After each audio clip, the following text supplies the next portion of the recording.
اليوم يوم الجمعة. اليوم الجمعة أفضل الأيام من الأسبوع يوم الجمعة. كناتوچو بلاچوچو كان جمعة كان والو رسول الله صلى الله عليه وسلم. لمندنو سبال فيه خلق آدم الله آدم من فطره اجتم دريا يا متاو جمعة كان نونا قيامو متكستو جمعة كان والو جمعة كان كسامنتاتوچو كان بلاچو كان جمعة كان نوارت مانو رسولاتين صلى الله عليه وسلم صلوا على رسول الله صلى الله عليه وسلم. ስለዚህ ወንድሞቼ ሁላችንም ሰላዋት ልናበዛ ይገባል፣ ዚክር ልንል ይገባል፣ ቁርአንን ማቅራት ይኖርብናል ማለት ነው። ወንድሞቼ فيه الساعة አሉ ሰዓት አለ አሉ አላህ ዱዓውን ሙስተጃብ አርጎ የሚቀበልበት ሰዓት ስላለ ያቲ ሰዓት ለማግኘት አላህ ልትጠይቁ ይገባል ነው። فيه اليوم يوم الجمعة فيه خلق آدم يتفطروا الجمعة كان ወንድሞቼ ልብ በሉ ቅያማም የምትከሰተው ቅያማም ጁምዓ ቀን ነው አሉ። ስለዚህ أفضل الأيام من الأسبوع يوم الجمعة ከቀናቶቹ በላጩ ቀን ጁምዓ ቀን ነው ወንድሞቼ።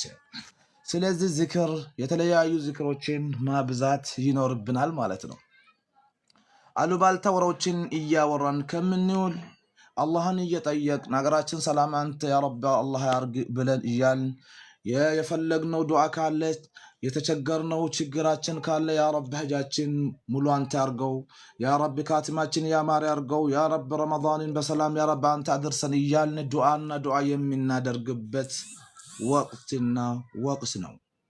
ለረመዳን በቂያ ለሸህሪ ረመዳን የውም 45 يوم ቢያንስ 45 ቀናቶች ነው የቀሩት ወንድሞቼ። ስለዚህ استغفار ማብዛት ይኖርብናል። አላህ ልንፈራ ይገባል። አላህ Subhanahu Wa Ta'ala አምና ከኛ ጋር ጾሞ የነበረው ስንቱ ነው አኺራ ይሄደው ብለን ወደ አላህ መመለስ ይኖርብናል። ሁላችንም كل بني آدم خطاؤون ሁላችሁም ስህተተኞች ናቸው ይላል አላህ Subhanahu Wa Ta'ala። ግን ከስህተተኝነቱም ወደ አላህ የሚመለስ ሰው ነውና ወደ አላህ ተመላሾች አላህ ያርገን ወንድሞቼ። አላህ ልንፈራ ይገባል። የትም ቦታ ሆነን ክርስቲያንም እስላምም ሆነን ለአገራችን ሰላምና ለአንድነት ልንሰራ ይገባል። የትም ቦታ ስንሰብክም ሶሻል ሚዲያ ላይም ስንወጣ የምናወራውና የምንወረወረው ቃላቶችን ቅድሚያ ምንድነው የማወራው ለህዝብ ምን ይጠቅማል የሚለው ነገር ታሳቢ ያደረገ ንግግር ሊሆን ይገባል። ብዙዎቻችን ፎሎ ለማግኘትና ተከታይ እንዲኖረን ብለን ምናወራው ነገር ተከታይ እንዲኖረን ምንናዘዘው ነገር በኋላ ዋጋ ስለማስከፍለን ወንድሞቼ አላህን ልንፈራ ይገባል። ፈጣራችን ማፍራት አለብን።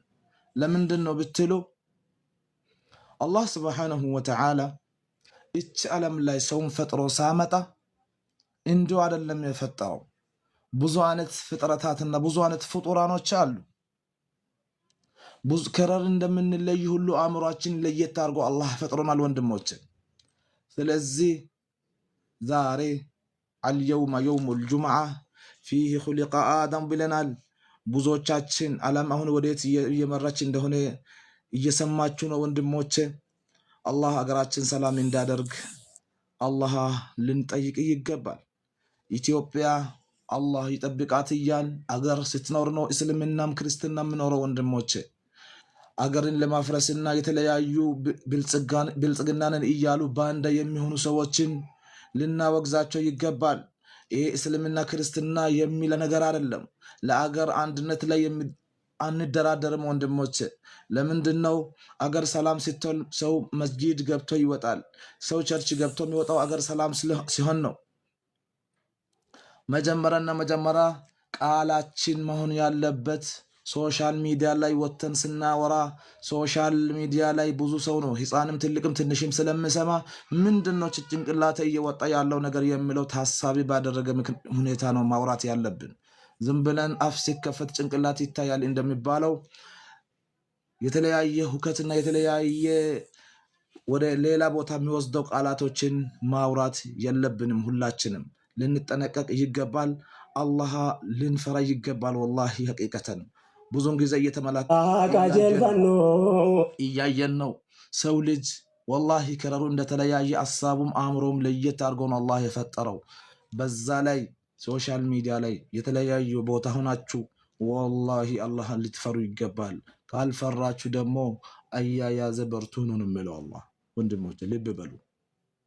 ሶሻል ሚዲያም ሰውን እኛ እያወራን ነው ተጽዕኖ ፈጣሪ እንሆናለን ይላል እንጂ ሰው ሳዋርድም አይታወቅም። ወላሂ ወደሆኑ ነው የእጁን ያገኘው።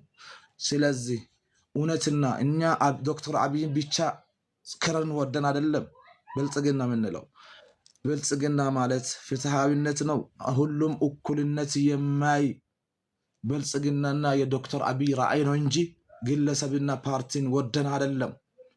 እውነት የሰራ ሰው ነው ለኢትዮጵያ ለምስኪኑ ለድሃው የባለፍቱ ያመነው ያላመነው ለሙስሊም ለክርስቲያን የሚመች መንግስት ማለት ፍትሃዊ ብልጽግና መንግስት ነው። ውስጥ ሆኖ ሌላ ነገር የሚፈልጉ አካላቶችን ደግሞ ልናጋልጣቸው ይገባል። በሙስና በተለያዩ ነገራቶች የተጨማለቁ ሰዎችን ልናስወግድና ልናጋልጣቸው በማስረጃ በቪዲዮ በኦዲዮ ልናጋልጣቸው ይገባል። ስለዚህ ሶሻል ሚዲያ ላይ ስንወጣ ምንድን ነው የምናወራው? ምንድን ነው የሚጠቅመው? እኛ የምንናዘረው ምን ጥቅም ይሰጣል ለማንም የሚለው ነገር እስቲ በአእምሯችን ልንሰማ ይገባል። በአእምሯችን ልናስብ ይገባል። ወንድሞች ብዙውን ጊዜ ስልክ ያለን ሶሻል ሚዲያ ያለን ብለን ዝም ብለን ቀርጽን የምንለቀው ነገር ስንት ትውልድን እያጠፋ ነው። ስንት ሰውን ያጠማል። ወንድሞች እውቀት ብሎ ማለት ዓሊመን ሊነፍሲህ ይላሉ። መጀመሪያ አዋቂ ለራስህ በጣም የሚታውቀው ነገር መሆን አለበት። ቅድሚያ ለራስህ ዓሊመን ሊነፍሲህ ለራስህ አዋቂ መሆን ሊኖርብሃል ማለት ነው።